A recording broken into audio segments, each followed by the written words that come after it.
dia. Tem que eu levantei correndo. Falei, vamos embora. O irmão Gabriel também tá lá no cantinho de Filgueiras aí. Faz, irmão Gabriel.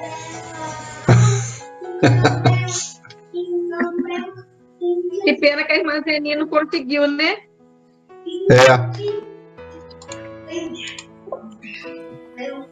Mas a gente grava depois aqui, eu tô gravando, depois a gente passa pra ela. A irmã Simone também apareceu ali, olha lá. Tá de folga, hein, Bento? Olha lá, foi pra um canto, o Gabriel foi pro outro, olha lá.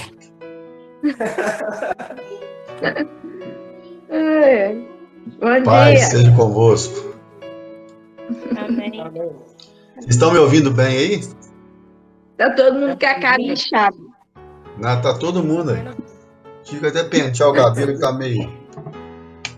Mas gastei um tempinho. Eu tô gravando aqui essa continuidade dessa aula, né? E depois eu vou ver se eu consigo compactar ela para jogar lá para o pessoal assistir. Mas é importante a gente estar aqui. O Valdeni também tentou entrar agora, não conseguiu por causa da limitação do celular, mas a primeira aula experimental, vamos dar continuidade no conteúdo e aí vai ficar registrado. Depois eu posto os slides lá no grupo para a gente poder ver as informações que a gente tem. Assim, eu fiquei muito impactado com essa matéria sobre bibliologia, né? E estudo ali da palavra, dos atributos de Deus, porque a gente começa a ter relacionamento com Deus, conhecendo mesmo na íntegra do jeito que Ele quer que a gente conheça, né? Mas eu vou disponibilizar para os irmãos depois ali e a gente dá sequência.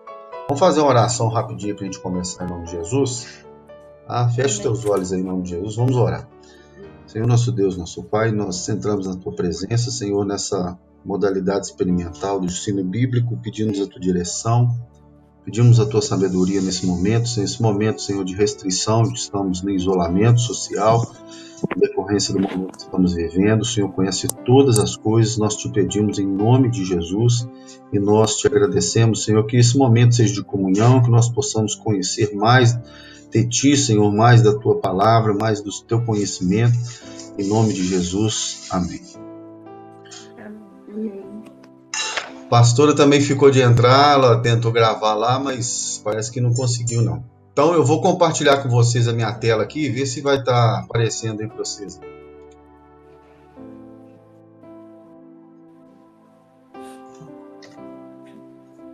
Apareceu? Tá, apareceu. Tá bom. Eu vou fazer uma rápida revisão aqui no conteúdo do que a gente se propõe nesse estudo bíblico, que é uma sequência do nosso de entendimento que a gente está tendo, né, da palavra. Essa primeira página aqui que está aparecendo aqui, tem um versículo embaixo aqui que fala lá em Oséias 6:3, né? Ele recomenda: conheçamos e prossigamos em conhecer ao Senhor. Então, ou seja, conhecer não é só conhecer, é prosseguir e estar conhecendo. Por quê? Porque o conhecimento de Deus ele é ilimitado, né? De gerações a gerações passaram-se e as pessoas não conseguiram obter um raciocínio total, porque Deus é transcendente. A Bíblia fala que Ele é eterno e o conhecimento de Deus ele é muito mais aquém do que a gente meramente vai apresentar aqui em alguns slides, algumas lâminas aqui, né? O propósito desse estudo bíblico ele foi tirado, só para a gente entender, né, de uma apostila de estudo nosso e mais algum material dos sites que falam sobre os atributos de Deus. Vê se melhorou. Melhorou. O objetivo geral desse estudo é a gente fazer essa transmissão, né, para mim, para vocês, entre a gente alinhar e igualar os conhecimentos que a gente vai tendo, né? A gente vai para campo para aprender, depois a gente tem que trazer para dentro da igreja para replicar o conhecimento, para a gente poder saber conhecer e fazer as coisas de uma forma mais acertada, né? Então ele vem dizendo ali que transmitir esse conhecimento das escrituras, né, e o processo histórico da formação da Bíblia, dos primórdios da atualidade, levar o aluno à compreensão da doutrina das escrituras e dos aspectos textuais, o que está escrito, né, que é específico, né, é referente à palavra de Deus. E a gente sabe que a palavra de Deus ela é uma carta, né, uma instrução que Deus deixou para a gente escrito, e vale aqui fazer um comentário rápido, que hoje nós somos mais, vamos falar a palavra que a Bíblia usa, mais bem-aventurados, porque hoje está escrito para a gente o que a gente deve e o que a gente não deve. Na antiguidade, no Antigo Testamento, vidas e homens, eles trabalhavam em cima, né, vamos falar assim, de um contexto oral, ou seja, era mais a parte de oralidade. Oralidade era o que um falava com o outro.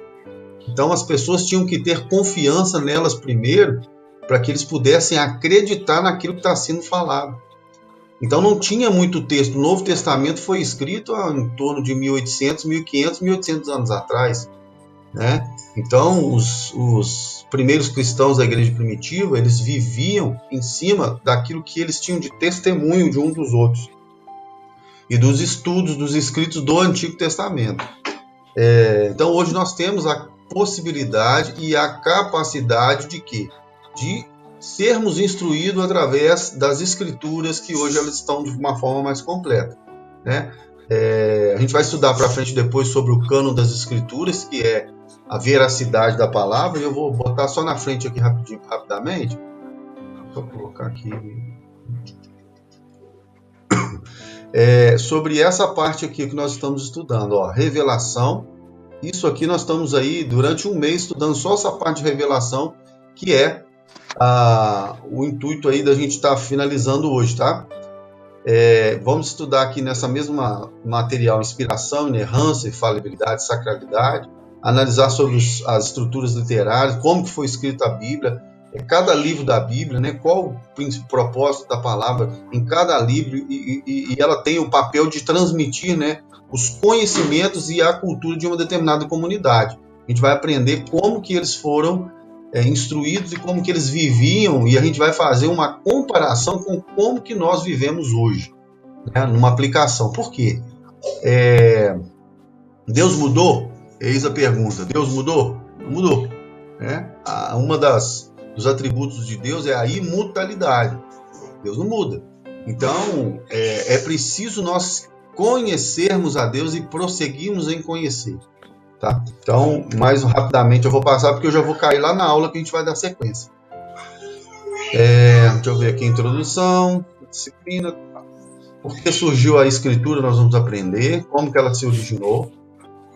Vamos aprender aí, será ela verdadeira?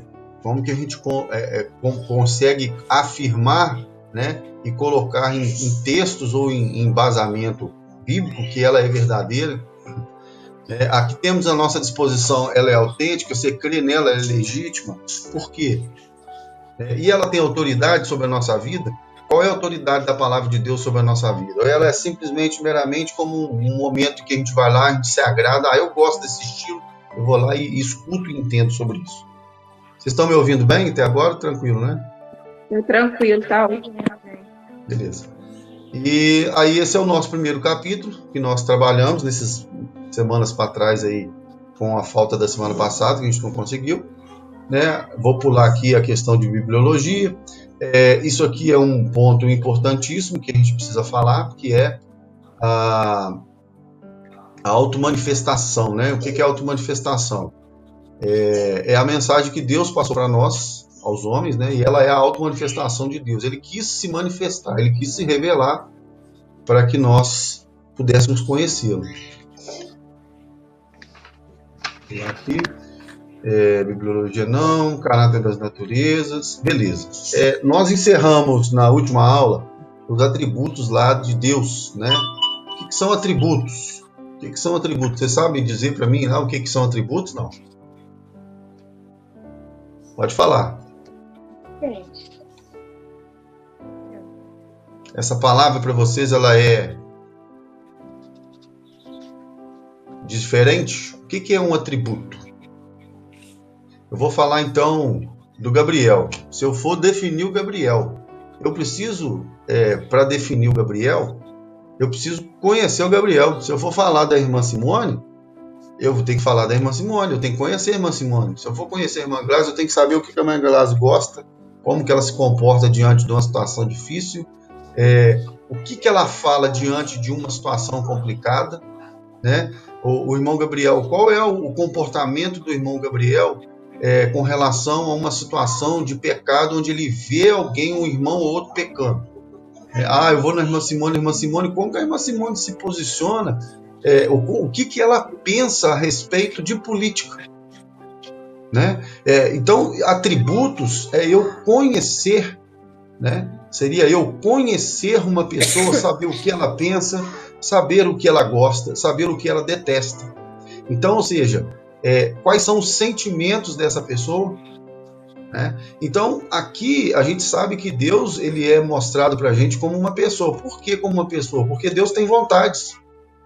Deus ele tem vontades, ele tem pensamentos, ele tem sentimentos. A gente fala, né, a Bíblia ensina a gente sobre a Santíssima Trindade, né, a doutrina da Trindade, que é Deus Pai, Deus Filho, Deus Espírito Santo. Né? Então é pessoa. A Bíblia trabalha Deus como pessoa. Por quê? Porque Deus tem personalidade. Vocês já ouviram falar que às vezes tem pessoas que têm personalidade difícil? Né? O que é uma pessoa com personalidade difícil? São personalidades, personalidade vem da palavra personal, persona, pessoa. Então, se você for personalidade, trazendo, mistificando ali, quebrando a palavra, ela vem de pessoa. Então, os atributos como é a pessoa de Deus. O que ela pensa, o que ela sente. Né? E por quê? Porque quando eu começo a entender isso, eu começo a conhecer aquele que é eterno, que é soberano, que é onisciente, onipotente, onipresente, que é imutável, que é bondoso, que é misericordioso. Todos os atributos, que é justo, todos os atributos de Deus eu começo a conhecer. Com isso eu começo a respeitar a Deus. Tá? Quando a gente se coloca talvez num culto de adoração a Deus, a gente não fala mais e não pensa mais de uma forma ou a um ser apenas como aquela obediência cega, mas aí eu estou obedecendo a um ser pessoal, a um Deus pessoal, que é espírito e que tem sentimentos, tem pensamentos, tem vontades. Isso não é de agora, não. A Bíblia está recheada de textos que te levam ali a esse momento, te mostram claramente o que aconteceu com o Senhor ou com o povo da época, que é o povo de Israel, quando ele não cumpria a vontade de Deus, quando ele não fazia a vontade de Deus, quando ele não se preocupava em conhecer a Deus. Por quê? Porque Deus, de novo, Deus ele é eterno. Né? Então, a eternidade de Deus ela não se limita a uma geração de 100, 120 anos. Deus ele precisa se fazer conhecer. Então, a Bíblia diz que céus e terras passarão, mas a minha palavra não passará. Então, a gente precisa entender a Deus e replicar o Senhor nos nossos filhos, nas nossas próximas gerações. E isso vem desde que o mundo é mundo. Desde que Deus se revelou para Abraão, falando para Abraão, né? Sai da tua terra, da tua parentela e vai para a terra onde eu estou te direcionando. Deus ele se manifestou a Abraão ali. Né? Então, de lá para cá, ele quis se fazer conhecido para nós, para que nós pudéssemos entender de fato quem é Deus. Dando sequência aqui, no slide a gente fala muito, né? Vou pular aqui para a gente poder... olha só como é que fala esse texto aqui. Ó. Os atributos de Deus são qualidades atribuídas ao caráter divino, de acordo com sua autorrevelação, e que nos ajudam a entender quem é Deus. Saber quais são os seus atributos, os atributos de Deus, é muito importante para qualquer cristão verdadeiro. Além da designação atributos de Deus, o estudo organizado da palavra também o define como qualidades de Deus, ou perfeições de Deus, de modo que devemos entender todas essas expressões como sendo sinônimos. Amém? Amém. Vamos lá. Os atributos de Deus descrevem plenamente quem Ele é.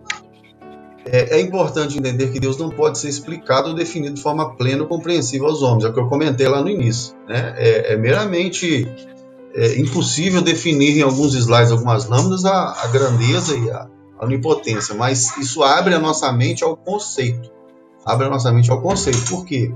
Toda vez quando nós nos aproximarmos de Deus e nos prostrarmos tendo relacionamento na oração, cada vez que eu conheço mais do Senhor, a intimidade ela vai sim chegando mais próxima, ou seja, eu vou conhecendo aquele a quem quer que ser conhecido, ou seja, o relacionamento está aberto para que nós possamos ter relacionamento com Ele né, e ter intimidade, né? Então vem falando ali sobre esse aspecto, não se pode expressar o ser de Deus de forma adequada, com algum atributo, palavra ou frase. Ou seja, mesmo o estudo sobre os atributos de Deus o descreve de forma limitada, pois Deus em sua plenitude é completamente incompreensível para nós. A plenitude de Deus é incompreensível. Aí diz um estudo que a nossa mente, científica, a nossa mente, ela não está preparada, bíblico, né? Ela não está preparada para absorver o conhecimento. E tem coisas de Deus que fica no mistério, né? Não, nossa mente não está preparada ainda para conceber determinadas situações e coisas que pertencem à ilimitada, né? Vamos falar presciência ou conhecimento de Deus sobre a palavra, sobre o que ele é. Então vem falando ali embaixo, algo que precisa ser considerado é que conhecemos Deus apenas com base no que ele resolveu nos revelar. Assim, há muito mais sobre Deus que não conhecemos, ou porque o nosso intelecto não consegue compreender. Seguindo ali, nós devemos então nos confortar, né, com a verdade que ele certamente nos revelou e que tudo de fato precisamos saber. Romanos capítulo 2 diz ali uma palavra que é importante a gente sempre falar nela e ter ela agora gravada no nosso coração, porque ela é uma palavra que nos dá embasamento para fazer e pregar às pessoas sobre essa verdade, né? Diz lá que a revelação de Deus aos homens é tão clara, né, tanto na criação quanto nas escrituras, que torna qualquer homem, né, que negligencie tal revelação indesculpável. Se você abrir a sua Bíblia em Romanos capítulo 2, você vai entender isso lá. Torna-se um homem indesculpável. Por quê? Porque na revelação geral que Deus teve para mim, para você, para toda a humanidade, ele se revelou através da natureza, primeiramente, né? Só através da natureza, do que nós temos como criação, né? Para que nós vivemos nesse mundo, no planeta Terra, que foi criado por Deus, porque não existe homem ou qualquer tipo de ciência ou qualquer tipo de corrente de conhecimento que queira denegrir a imagem de Deus. Pode denegrir o homem que é pecador, mas a imagem de Deus não. A imagem de Deus não, porque é indesculpável tais homens não tem como você alegar que foi um Big Bang, foi uma explosão cósmica, foi algo desse tipo, né? Torna-se ali, não existe palavras que você consiga demistificar e falar assim, porque a ciência, porque é isso, porque é aquilo, não. Alguma coisa teve que fazer com que isso tudo se rompesse, né?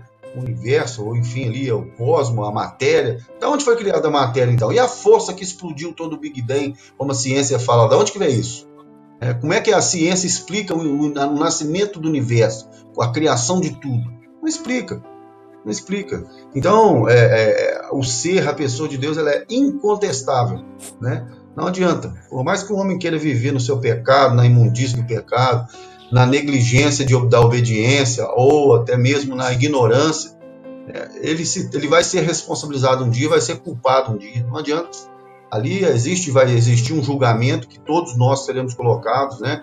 Novos e velhos, ricos e pobres, brancos e pardos, inteligentes e leigos, e os ignorantes, todos seremos colocados um dia e afrontados diante da sua palavra. Então, tais homens, como diz aqui no Romanos capítulo 2, tornam-se indesculpáveis. Não existe desculpa porque já se foi revelado, né? A própria natureza já revela a Deus as nossas vidas. Então, qual que é a importância de você estudar isso, então? Né? De você estudar os atributos de Deus. Olha que legal isso aqui que eu achei agora de manhã. Eu nem ia colocar não, mas esse texto aqui, ele... se vocês quiserem parar para perguntar alguma coisa, pode perguntar, tá? Não tem problema não. A importância de a gente conhecer os atributos de Deus. Essa frase aqui, ela é muito importante, ó, esses 3 pontos aqui, ó, que resume tudo isso que a gente falou.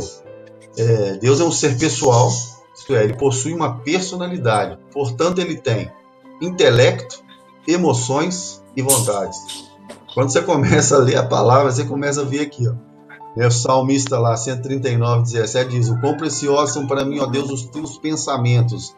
Então ele só reflete uma palavra de pensamento, mas falando sobre o intelecto de Deus. Davi estava lá né, o homem segundo o coração de Deus, ele estava ali, né, meditando a palavra e tentando alcançar ali os pensamentos de Deus, ou se basear dentro dos pensamentos. Depois ele tem a parte de emoções, né? Quantas vezes o ofenderam, Davi falando também no Salmo 78, 40, em 41, quantas pessoas, quantas nações, quantas pessoas hoje ofendem a imagem ou a vontade de Deus, negligenciando a sua vontade. Salvo aqueles que não conhecem, que quando são perdoados, Deus perdoa, né, e lança no mar do esquecimento os seus pecados. Mas, ainda assim, como diz ali no Romanos capítulo 2, tornam-se indesculpáveis, porque pela própria natureza o Senhor se revelou ao homem, ao ser humano. E ali as suas vontades, né? Paulo, chamado apóstolo, pela vontade de Deus. Ele sabia que ele estava na posição que ele estava, em 1 Coríntios 1, por causa da vontade de Deus. Foi Deus quem quis assim e conduziu ele e mostrou para ele, falando que era a vontade dele mesmo. E aqui o próprio Senhor falou com ele, né?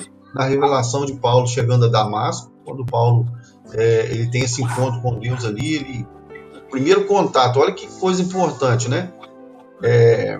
Vamos pensar nesse intuito ali. Paulo era um cara que tinha conhecimento, falava vários idiomas. A Bíblia diz que ele era um homem que foi doutrinado aos pés de Gamaliel, que era um erudito da época, era um cara que era um sumo sacerdote. Ele é um cara, Gamaliel, se você estudar lá, você vai ver que o cara era bamba, vai conhecer tudo, tinha todo o conhecimento da palavra do Antigo Testamento. Paulo, ele era um homem que tinha autoridade, recebeu cartas dos fariseus, né, da época, para poder avançar e fazer a perseguição dos cristãos, ou seja, ele tinha a autoridade, era um homem que tinha ali ao seu poder um exército, homens que ele guiava, e então ele foi para Damasco. Quando ele chega, ele se dá de frente a Deus com todo o conhecimento que ele tinha. O que acontece com ele? Ele cai no chão, ele cai prostrado. Ele já não enxerga nada e ele só escuta aquela voz, né, do Senhor falando assim: Saulo, Saulo, né? Por que me persegues? Aí ele diz: Senhor, quem és tu? Aí Jesus, ele fala com ele: eu sou Jesus a quem tu persegues. O que é isso? O encontro, o confronto, né, de uma pessoa que tinha um conhecimento a nível teórico, mas quando ele se dá ao confronto ali relacional, vamos falar assim, o confronto com Deus, o próprio Deus falando com ele na intimidade, ele cai por terra, né? Então, ou seja, eu vou pedir para vocês desligarem só o áudio de vocês, porque está dando um ecozinho aí na... Vê se melhora, acho que vai ficar mais limpo, ó. Aí, beleza. É porque eu acho que o Gabriel e o Simone tá perto do outro, aí eu tô falando, tá pegando o áudio do outro e ligando pro outro. Cada ruído. É só desligar o microfone. O meu já tá desligado. Ah, beleza. Então, beleza, vamos lá. O desejo de Deus é que nos conheçamos, né? Que nós o conheçamos e prossigamos, Oséias 6:3. Mas por que Deus deseja que nós o conheçamos, né? E isso aqui também conclui ali aquela parte. Certamente não é para matarmos a curiosidade, né? O Senhor não precisa que as pessoas conheçam a Ele para matar a curiosidade, né? Mas sim para ter relacionamento. É para ter relacionamento. Ele se quis mostrar, ele se quis fazer conhecido, né? Então, nós temos ali... vemos esse desejo de Deus logo no início da criação, quando... Isso aqui também é muito forte, que fala que Deus, na viração da tarde, ele ia até o jardim do Éden e conversava com o próprio homem, né? Gênesis capítulo 3, 8, 9. Também observamos isso no relacionamento de Deus com o povo de Israel. Ele quis andar no meio do povo, olha que legal isso, né? Lá em Levíticos 26, 12, quando aí vem esse evento aí de Levítico, quando o povo estava pela história, né? O povo estava escravo lá no Egito, o povo é liberto através de Moisés, passa pelo Mar Vermelho, e ali diz que de dia era uma cortina de fumaça e à noite uma cortina de fogo, né? E Deus estava no meio trabalhando com grande poder, o povo andava vendo a presença de Deus no meio, e quando eles criam lá um tabernáculo, Deus estava ali no meio, a cortina de fogo estava no meio daquele povo, onde estava lá as tábuas dos 10 mandamentos, né? onde estava lá o tabernáculo, onde estava todo ali os escritos de Deus, e Deus estava ali, onde era oferecido sacrifício pelo perdão e pecado do povo. Então Deus estava ali, consumia o holocausto, estava constantemente vivendo ali no meio do povo. E com a igreja esse relacionamento se intensifica, sendo agora filhos de Deus por meio de Jesus Cristo, né? Conforme João 3:1-3. Ou seja, além do que nós já sabemos, quando Deus quis se manifestar no meio do povo, ele vivia no meio do povo. Lá no Jardim do Éden, ele estava com ele, com o povo. E hoje, através de Cristo, nós somos ligados a Deus, né? Ligados. Existe uma ligação do homem através de Deus. A Bíblia diz que o véu desse templo aqui, onde era o formato lá do Antigo Testamento, do tabernáculo, né?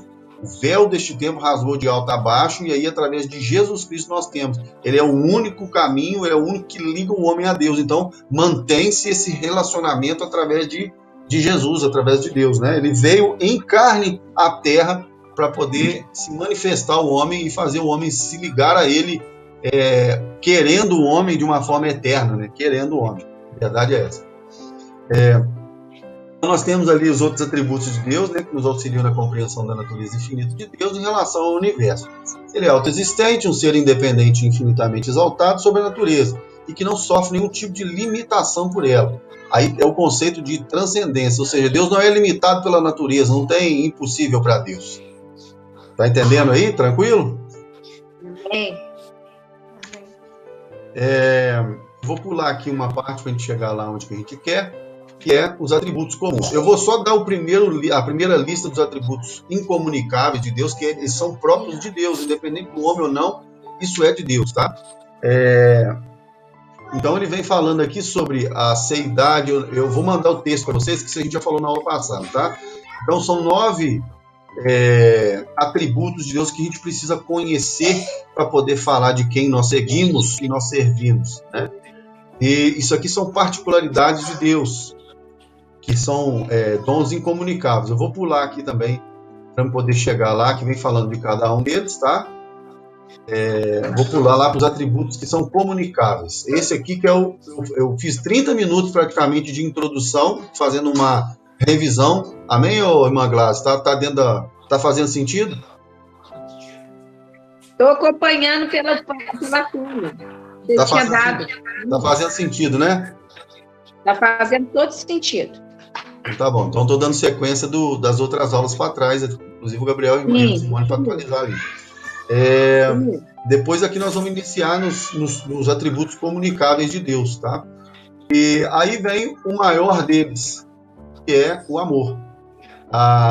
No livro de 1 Coríntios, capítulo 13, vem falando lá sobre o amor, que ele é maior do que todos os dons, né? Todos os dons, as maravilhas, tudo aquilo que o Espírito Santo de Deus ele conduz para a gente. O amor ele é maior, ele supera todas as coisas.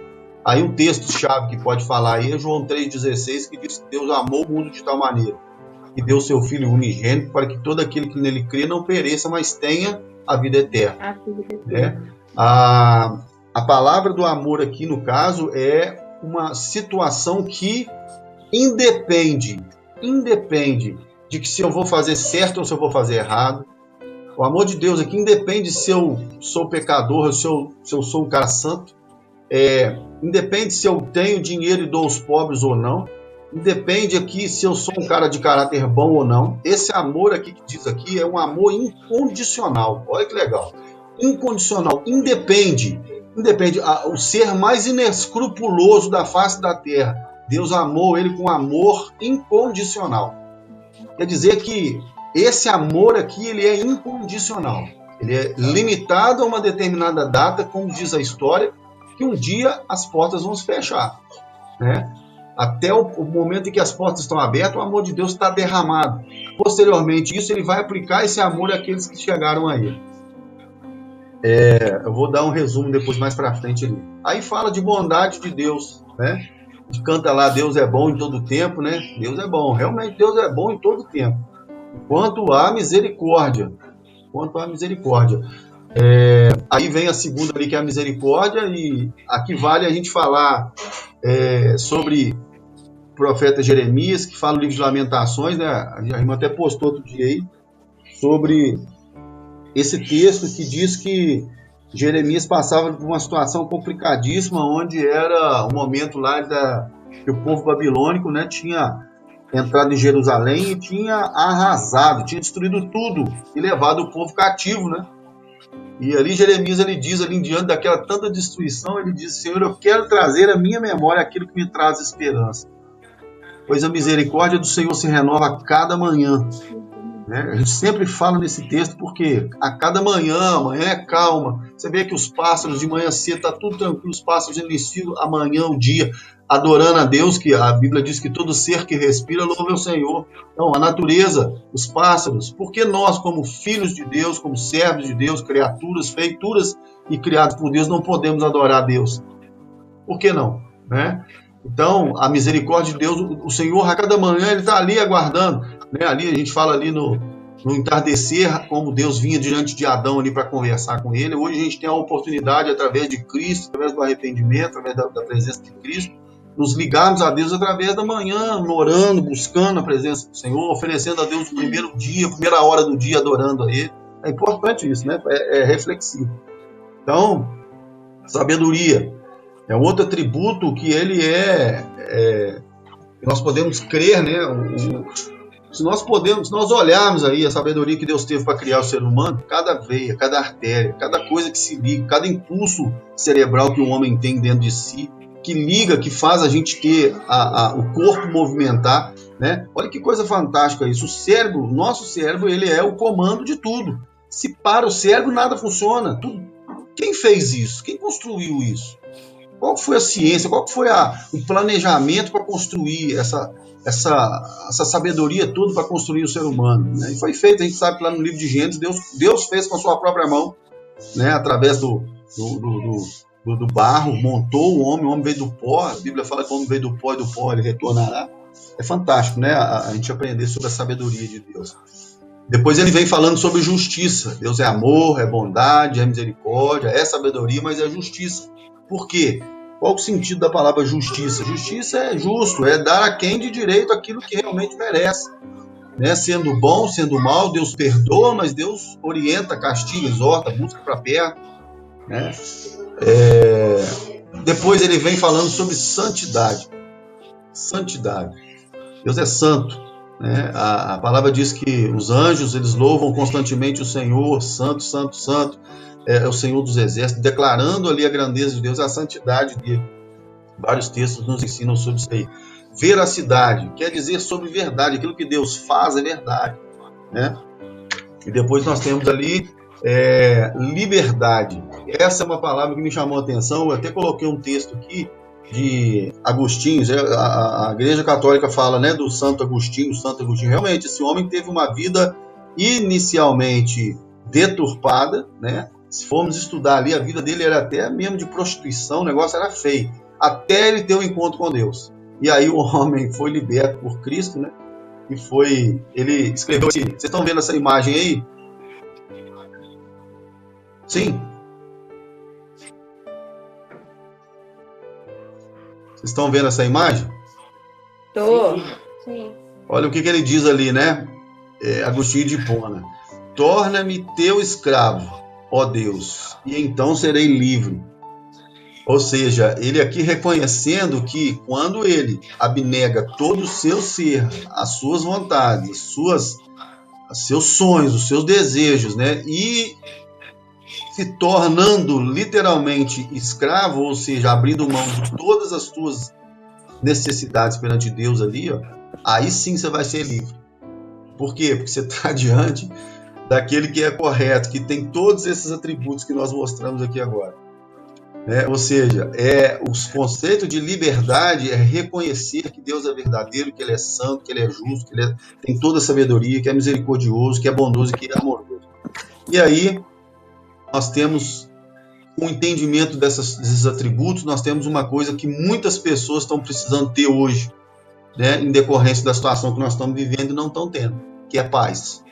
Ele é o Deus da paz, ou seja, quando nós reconhecemos e nos aproximamos de Deus com racionalidade, com entendimento, nós conseguimos sentir a paz de Deus dentro da nossa vida. Pode o mundo estar caindo aos pedaços, pode como falar, os astros do céu destruindo, caindo sobre a terra. Se você tem paz dentro de você, você tem certeza na justiça de Deus, na santidade, na bondade e misericórdia, né? Essa palavrinha aqui de 3 letras, ela faz toda uma diferença na nossa vida. Independente aí da situação que vivemos, das informações e notícias que nós temos, essa palavra aqui, ela nos traz segurança, ela aumenta a nossa imunidade dentro de casa, porque ela tira a ansiedade da gente, porque a gente confia em Deus poderoso, amoroso, né? Santo. E aí, através dessa liberdade, essa palavrinha aqui, ela nos dá segurança. Aqui vem falando um pouco desse amor, né, que é o amor ágape. Você sabe o que é isso aqui, não? Qual que é a tradução disso aqui? Pode falar aí, Gabriel. Simone. Amor ágape, ó. Eu tô perguntando, é só para forçar mesmo a pergunta aqui, porque está gravando, né? Essa pergunta aqui vai para todo mundo que assistir depois, tá? Então, o amor ágape, né, é um amor profundo e incondicional que ao mesmo tempo tem que revela grande afeição, também revela cuidado, zelo, correção e abnegação. Tem um outro link que eu coloquei aqui sobre isso. Vocês estão vendo? Sim. O que realmente significa esse amor ágape? O amor ágape é aquele tipo de amor que não busca os seus próprios interesses, né? É um amor desinteressado, puro, genuíno. Ele não esmorece, mas é constante e permanece forte até as últimas consequências. É um tipo de amor invencível, capaz de amar o mais indigno dos homens. Esse amor ágape não é apenas um mero sentimento ou emoção, mas uma entrega voluntária e pessoal que conduz à plena submissão. Essa palavra aqui, submissão, não é escravidão, tá?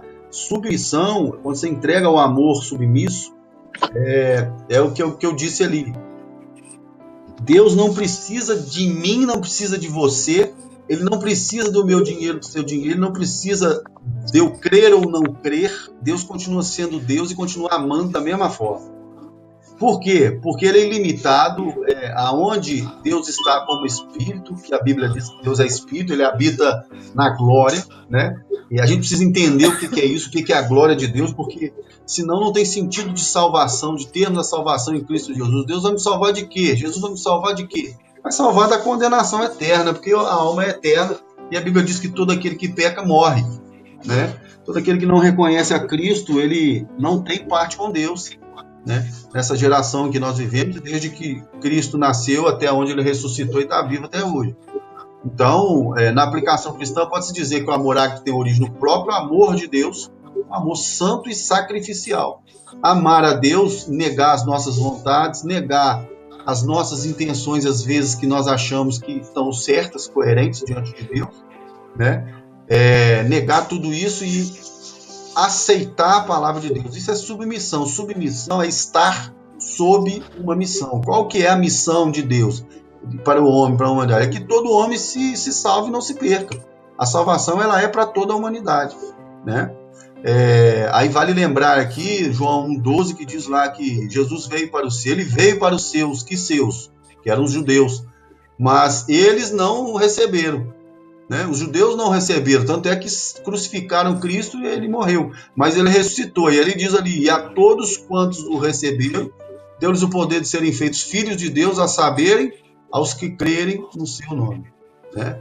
Então, essa palavra aí é esse amor que Deus deu para nós, não somente a um povo. Por todo o Novo Testamento, os verdadeiros cristãos são exortados a demonstrar o amor ágape, isto é, amar como Cristo amou. João 3,24. Também fala sobre esse texto aí.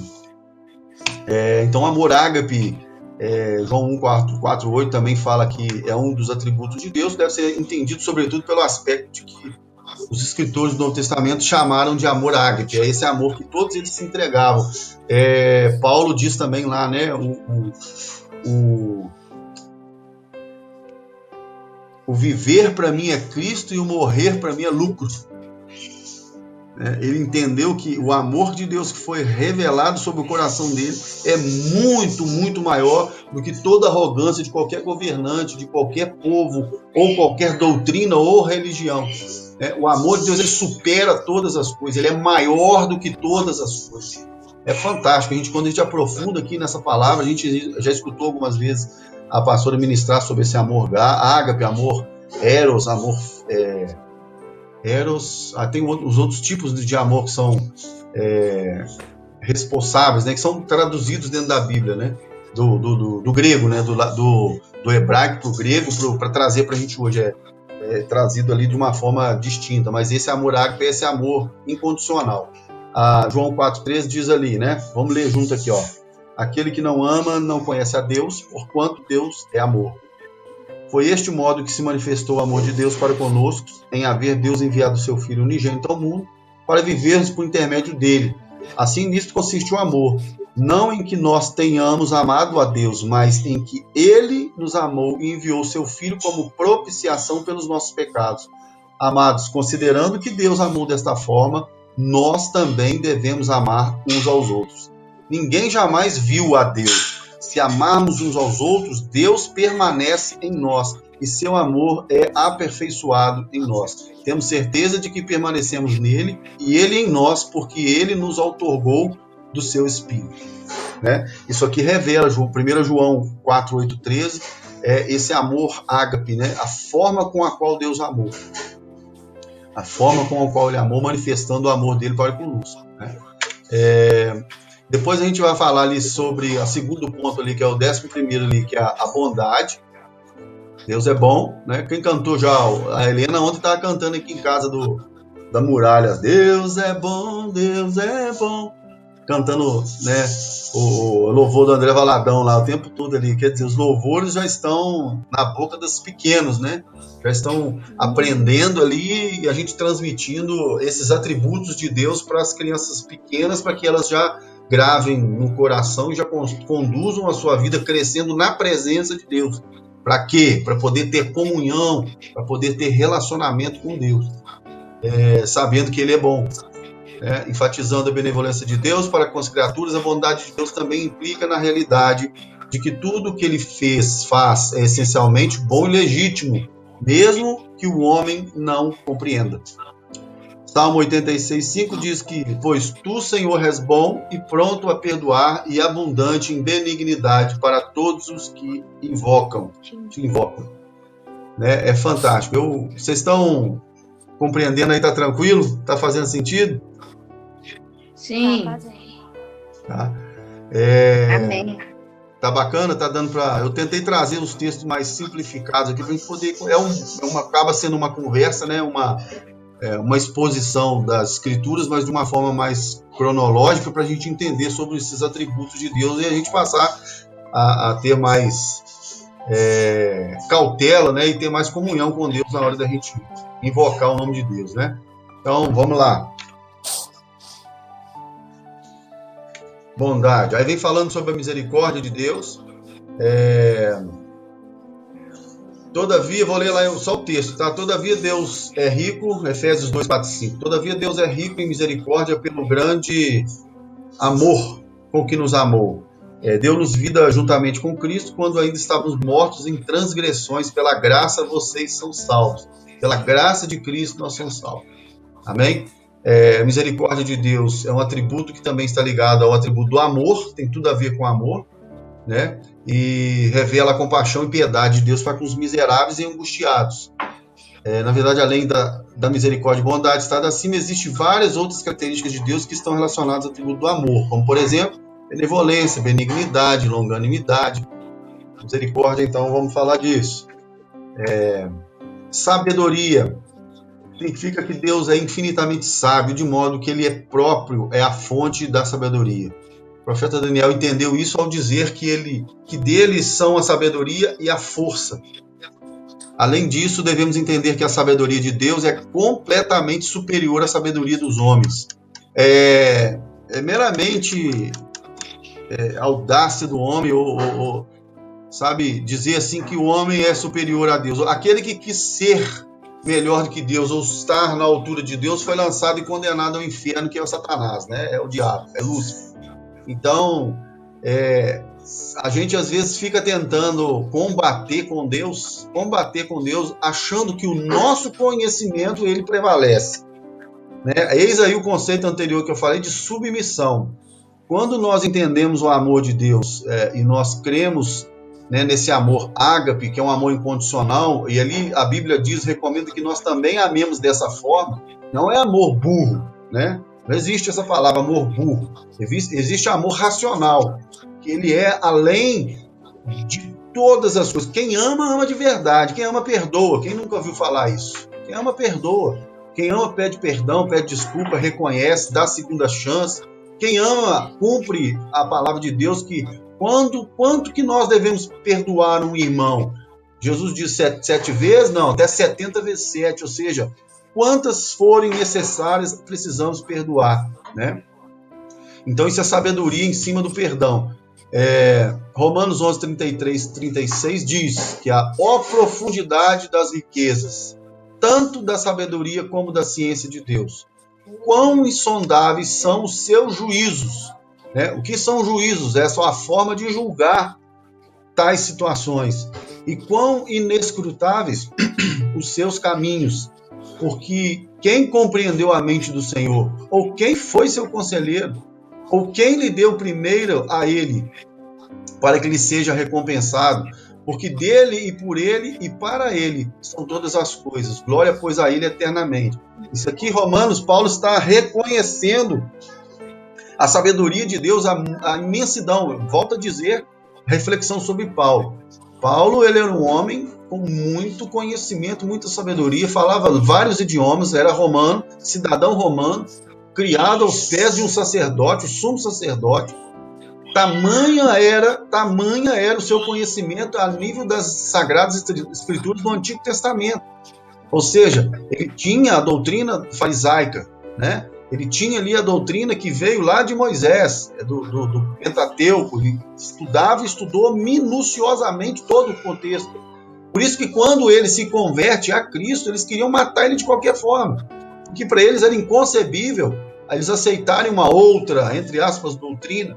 Eles não entenderam, não quiseram atender, eles não se abriram ao conhecimento das Escrituras sobre as profecias, né? As palavras proféticas sobre o Salvador, sobre o Messias que viria. E Paulo, quando ele tem o confronto com Cristo, ele pega tudo aquilo que ele conheceu para trás e jogou no chão. Ele jogou por terra, caiu por terra. Porque para ele falou, olha, o contato, o relacionamento com o próprio Senhor ali, ele caiu prostrado, ele falou, Senhor, quem és tu? Jesus, ele disse, Saulo, Saulo, eu sou Jesus a quem tu persegues. Né? O contato, ele foi ali fantástico, né? Fantástico. A Helena chorando aqui, a Eva brigando com ela. Então vamos lá. Vamos lá. Então, Romanos, sabedoria, nós falamos, e depois nós vamos falando de justiça, né? Significa que Deus é plenamente justo e perfeito em sua retidão. Não há injustiça em Deus, por mais que as pessoas às vezes achem, e eu vou ter que falar um texto aqui que vocês já ouviram aí a história de olha, cadê a irmã Glácia? Sumiu, hein? Caiu? Acho que caiu a conexão dela. Vocês já ouviram falar sobre o conceito aí de justiça, né? De justiça. Significa que Deus é plenamente justo e perfeito em sua retidão. Não há injustiça em Deus. E dele não provém nenhum tipo de desigualdade. Ele sempre é correto. E seus juízos são perfeitos. Muitos estudiosos também detalham o atributo de justiça em outras características específicas, como a retidão e a equidade. Daniel 9,7 diz que Senhor, tu és justo e hoje estamos envergonhados. Sim, nós, o povo de Judá e de Jerusalém e de todo Israel, tanto os que estão perto quanto os que estão distantes, em todas as terras pelas quais nos espalhastes por causa de nossa infidelidade para contigo. Né? O povo falando ali, Daniel declarando, pedindo perdão a Deus, sabendo, reconhecendo a justiça de Deus, e toda a justiça e o julgamento. Fecha a porta para mim, por favor.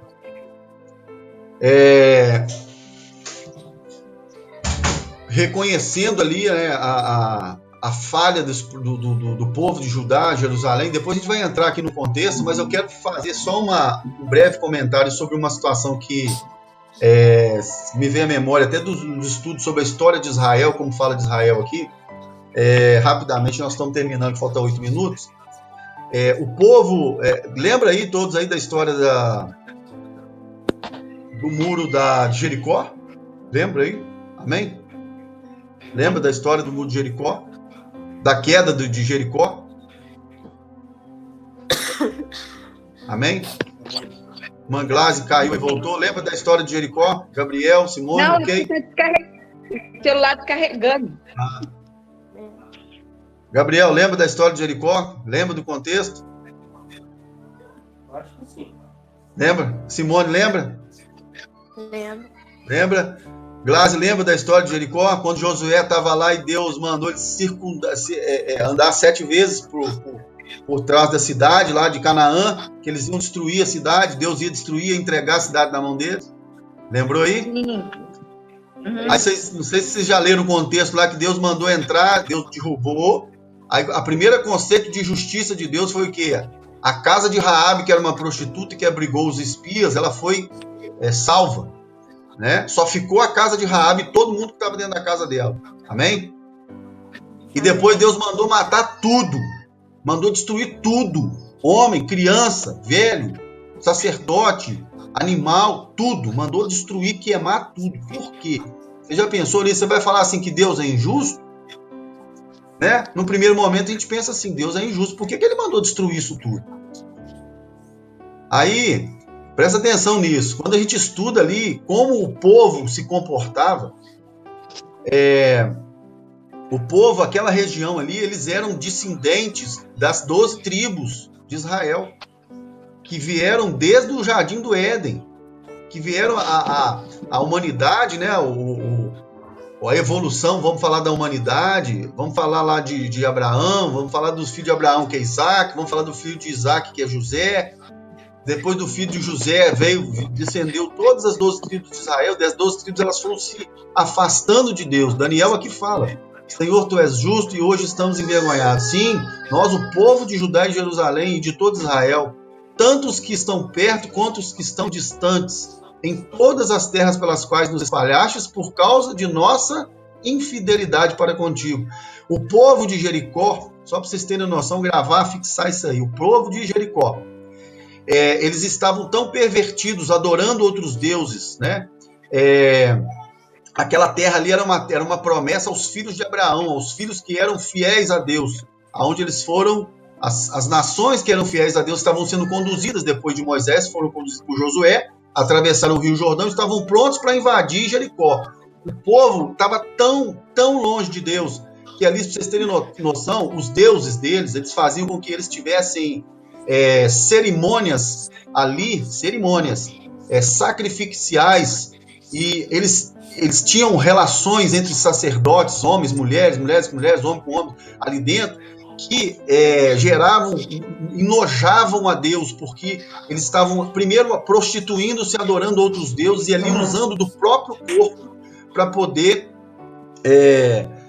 criar promiscuidade, né? Criar ali o nojo aos olhos de Deus sobre o pecado. E ali daquelas relações, isso era a adoração no templo dos deuses. A adoração ela era feita ao ponto de que os homens e as mulheres tinham relações sexuais e nasciam crianças dessa promiscuidade. Essas crianças originárias desses sacrifícios entre os homens ali nos deuses, da adoração deles, elas eram levadas e oferecidas como sacrifício vivo aos deuses. Então eles assassinavam as crianças que nasciam dessa bagunça, desse nojo de promiscuidade, dessa orgia onde eles viviam ali.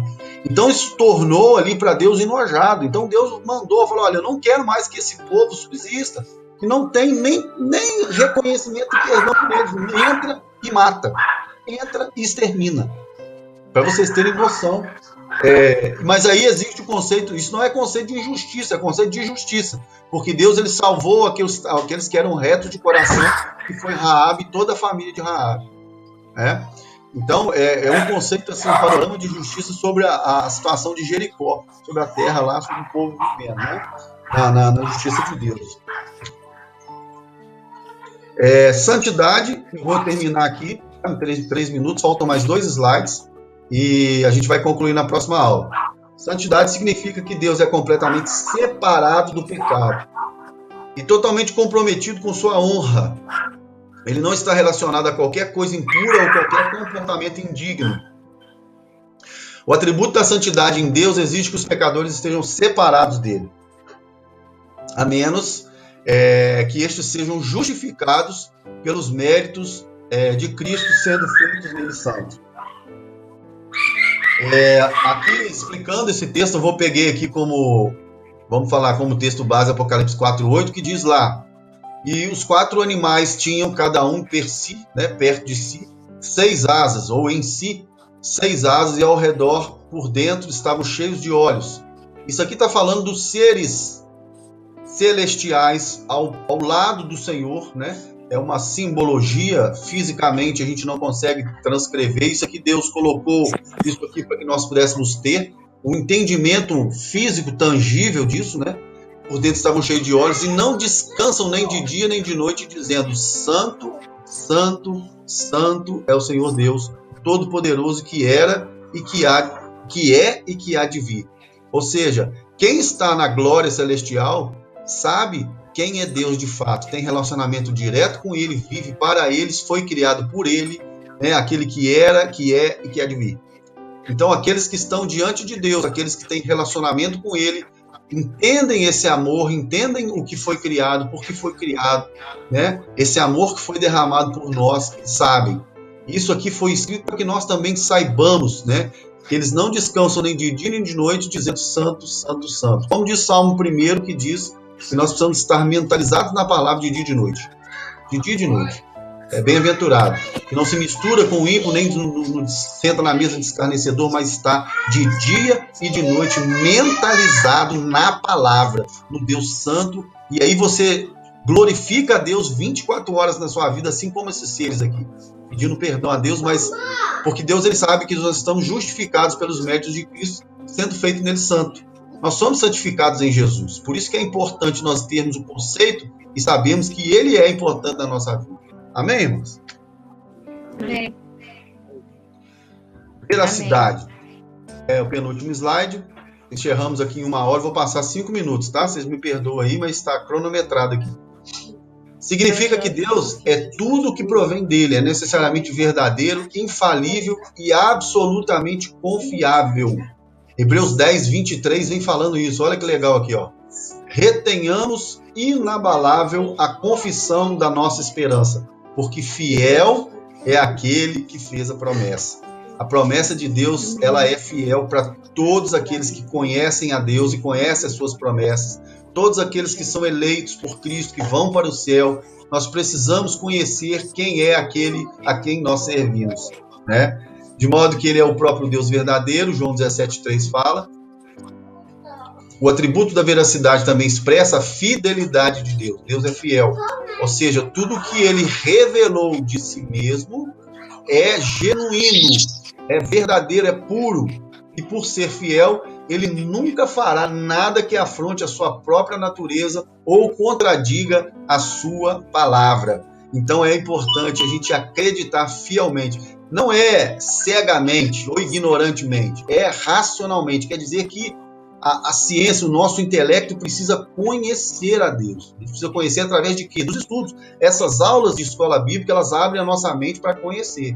É isso, por isso que ela tem tanta dificuldade, por isso que ela tem 3 pessoas assistindo.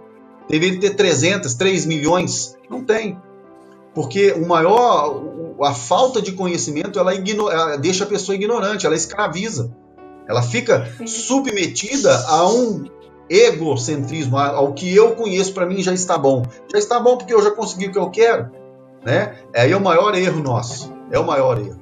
Então, retenhamos inabalável a confissão da nossa esperança, porque fiel é aquele que nos fez a promessa. Palavra maravilhosa essa. Amém. Liberdade significa que Deus não precisa de nada, nem ninguém para fazer o que quer. Ou seja, ele é completamente livre para executar a sua vontade. Mateus 11, 26, Isaías 43, 14, eu peguei lá Mateus 11, 23, né?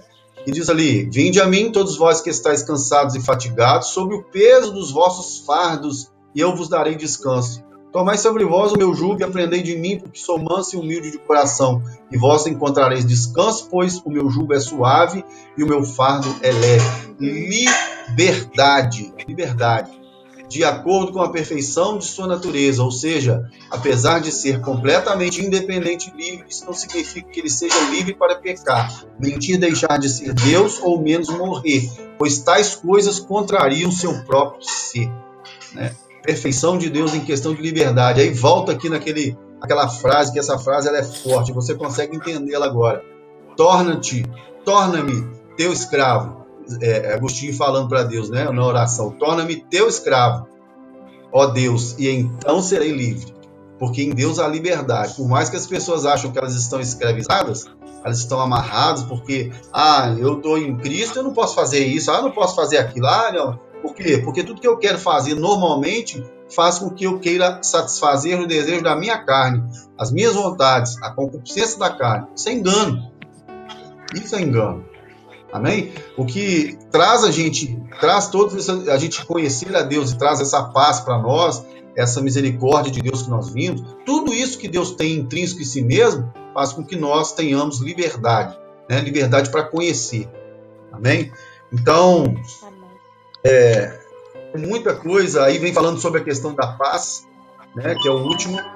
Esse atributo de Deus nos revela que nele próprio ou em qualquer uma de suas ações não há nenhum tipo confuso ou desordem. Gideão atendeu essa qualidade de Deus quando declarou: o Senhor é paz. Como já foi dito, ter paz com Deus é basicamente ter sido reconciliado com Ele por meio da obra de Cristo. Onde está a paz prometida? Onde está a paz prometida? Podemos nos perguntar hoje, né? Onde está a paz prometida? É verdade que vivemos num mundo cheio de guerras, violência, miséria. Mas se meditarmos na palavra de Deus, veremos que tudo que nos traz a paz foi providenciado por Jesus. O amor, o perdão, a tolerância, a compaixão, a bondade, a paciência, a verdade. Quando escolhemos viver segundo os ensinamentos de Cristo, a paz. E aí diz lá que excede todo o entendimento, né?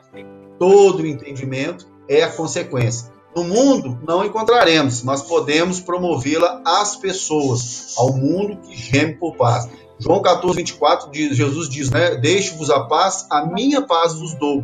Não vou-la dou como o mundo a dá. Não se turbe o vosso coração, nem se atemorize. A paz que excede todo o entendimento, essa paz maravilhosa que é quando nós cumprimos esse amor, esse perdão, essa tolerância para com o próximo, né? Ali nós lemos um pouquinho mais antes lá no amor, no primeiro tópico, que fala que quando existe o amor genuíno, ágape, de irmão para irmão, quer dizer, um amor que não tem falsidade, um amor, por exemplo, que não está buscando segundas intenções ou quartas intenções, um amor que não está pedindo o irmão ou quer uma igreja cheia só por causa de dízimo, de oferta, um amor que está verdadeiramente preocupado em levar o cristão a Cristo e fazer com que ele tenha vida eterna, né? Todo isso traz para a gente, quando a gente a gente entende isso e traz isso para a gente, conciliando com Deus através de Cristo, essa paz ela excede o nosso coração, né? Excede o nosso entendimento e ela acontece na nossa vida. É mais ou menos assim, se eu resumir isso tudo, quando a gente tem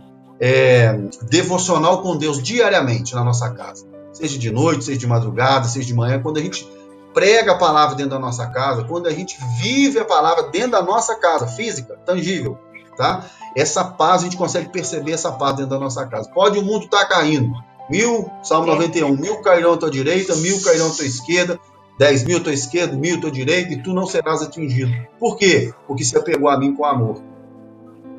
Amém? Amém. Tô cansado, minha língua tá até endurecendo de tanto falar que vocês devem estar com o ouvido doendo já, né? E o meu telefone tocando na hora do negócio. Ô, glória. A conclusão. Mas aí eu respondi na mensagem. 2 minutinhos aqui eu termino. Conhecer os atributos de Deus é contemplar o esplendor dele, perceber nossas limitações e a necessidade que temos do Senhor. É uma verdade. Deixa eu pular, esse aqui está muito grande. Infelizmente, muita gente que se intitula cristão e não conhece os atributos de Deus acaba criando para si. Olha isso aqui. Infelizmente, muita gente que se intitula cristão e não conhece os atributos de Deus acaba criando para si a visão de um tipo de Deus que não tem nada a ver com o verdadeiro Deus. que possamos nos atentar para o conselho do nosso Senhor através do profeta Jeremias e entender que o nosso maior motivo de orgulho deve ser o de conhecê-lo e compreender os seus atributos. Vamos ler isso aqui? Junto, lê aí.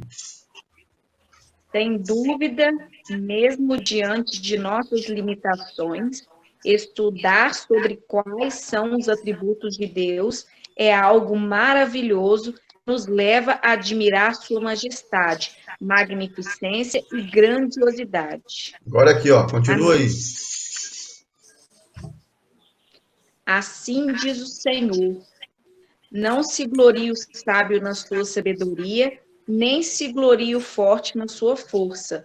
Não se glorie o rico nas suas riquezas, mas o que se gloriar, glorie-se nisto, em me entender e me conhecer, que eu sou o Senhor, que faço beneficência, juízo e justiça na terra, porque destas coisas me agrado, diz o Senhor. Aleluia, Amém. né? Glória a Deus. Glória a Deus por isso, por essa palavra aí. Então, eu resumi assim de uma forma um pouco mais acelerada, mas isso aqui é uma apresentação de slide que eu vou mandar para vocês, tá? Todos esses textos aqui, tudo que está aqui, do jeito que está aqui, eu vou mandar para vocês todos e eu vou compartilhar com os irmãos direitinho isso aqui, com toda a igreja, vou postar lá no grupo para aqueles que tiverem interesse mesmo de conhecer essa palavra. Oi? O que eu fiz aqui, bichinho aqui? Não, tá certo. Eu que tirei a apresentação. Ah, tá. É porque acabou ali. Tá? Assim, eu espero que vocês tenham aí alimentado aí dessa palavra, dessa comunhão, que isso é importante para que a gente possa nos encher aí da palavra, né? Vou pedir à irmã Simone para fazer uma oração para nós aí, em nome de Jesus, também, para a gente encerrar. E aí eu vou encerrar a gravação aqui, tá? Pode orar, irmã. Pode orar para nós aí. Senhor, nosso Deus e nosso Pai, te agradecemos, meu Deus, por esses momentos, meu Pai, de conhecimento da Tua palavra, de conhecimento, meu Deus, da Tua grandeza. Meu Pai, que isso fique gravado em nosso coração, em nossa mente, para que possamos adorá-lo, meu Pai, como o Senhor merece e é digno de ser adorado. Abençoa, meu Pai, as nossas vidas, a vida do irmão Ramon, da família dele, meu Pai, teu servo. Que o Senhor, meu Pai, possa continuar usando ele, meu Deus, para nos ensinar, meu Pai, a tua palavra, meu Deus. Nós te agradecemos por esse dia e entregamos nossas vidas em tuas mãos. Em o nome do Senhor Jesus, nós te pedimos e agradecemos. Amém. Oi, irmãos, queria agradecer vocês aí, né, por essa disposição, né, essa oportunidade aí Na verdade, vocês me deram a oportunidade de levar para vocês aquilo que Deus colocou no meu coração, né? Às vezes a gente se esforça muito, né? Às vezes à noite, de madrugada, preparando material, mas é porque a gente entende a importância do amor que está na palavra, né? Para a gente viver em comunhão. E a gente precisa crescer, não adianta só eu saber, né? Eu preciso transmitir isso para vocês. O intuito de eu aprender é para que eu consiga replicar para vocês essa palavra que Deus colocou no meu coração. E aí, isso é só uma gotinha no oceano, né? Tem muita coisa para a gente aprender junto ainda, eu principalmente, né? Mas vamos tentar, como é uma tocha, né? Uma brasinha, espalhar isso para que isso pegue na igreja e a igreja também cresça e aí haja o avivamento que tanto nós esperamos na presença de Deus lá, para que o Senhor possa alcançar ainda nesse tempo, mesmo que difícil, muitas almas para Cristo. E não vamos alcançar almas se nós não tivermos conhecimento de quem de fato é Deus. Amém? Então, ó, beijo no coração e Deus abençoe vocês aí, tá? Fica na paz aí, foi muito bom, graças a Deus. Amém. Até logo, Deus quiser. Amém.